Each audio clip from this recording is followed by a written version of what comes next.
Les élections de dimanche ont été marquées par l'écroulement de la participation électorale. Vainqueur ou vaincu, satisfait ou déçu, chaque responsable politique saisit la gravité de la situation. Cet après-midi à l'Assemblée nationale, elle était au cœur des débats. L'abstention massive au premier tour des régionales. À l'heure où, après la pandémie, le gouvernement a lancé un plan de relance de l'économie, le groupe démocrate vous demande qu'il y ait aussi un plan de relance pour la démocratie.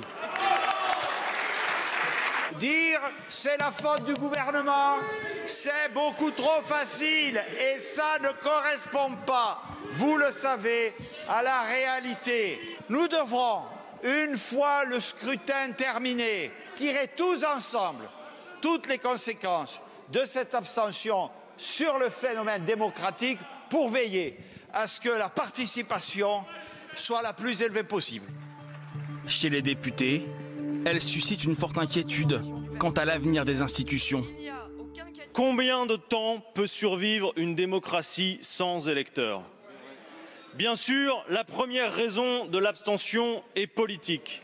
Entendez-nous quand nous disons que puisque le peuple ne consent plus à ces règles du jeu démocratique, il doit pouvoir les redéfinir en passant à la 6e République. Dans les couloirs, tous ont une explication sur les raisons qui ont poussé la majorité des Français à bouder ces élections.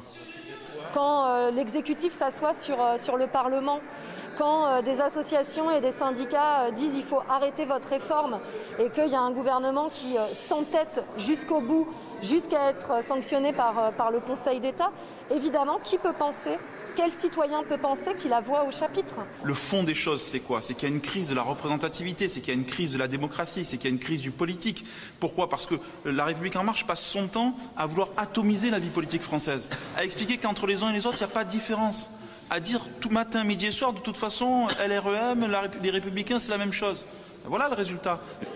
Et selon certains d'entre eux, ces élections ont souffert d'un défaut d'information. La question qui est parfaitement scandaleuse, et j'interrogerai le Premier ministre cet après-midi là-dessus, c'est l'absence de distribution, c'est une obligation de l'État, de distribution des professions de foi et des bulletins de vote des candidats. C'est-à-dire qu'il y a beaucoup de gens qui ne savaient pas qu'il y avait une élection, et on en a vu dans le bureau de vote arriver en ne sachant pas qui était candidat puisqu'ils n'avaient jamais reçu les documents. Il est de notre responsabilité collective de leur expliquer justement à quoi servent les élections régionales, à quoi servent les élections départementales.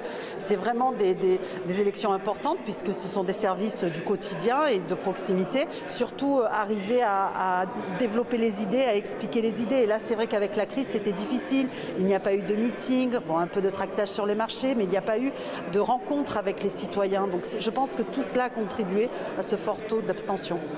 Un point seulement fait l'unanimité dans l'hémicycle. L'urgence de trouver une solution pour inciter les Français à voter au second tour ce dimanche.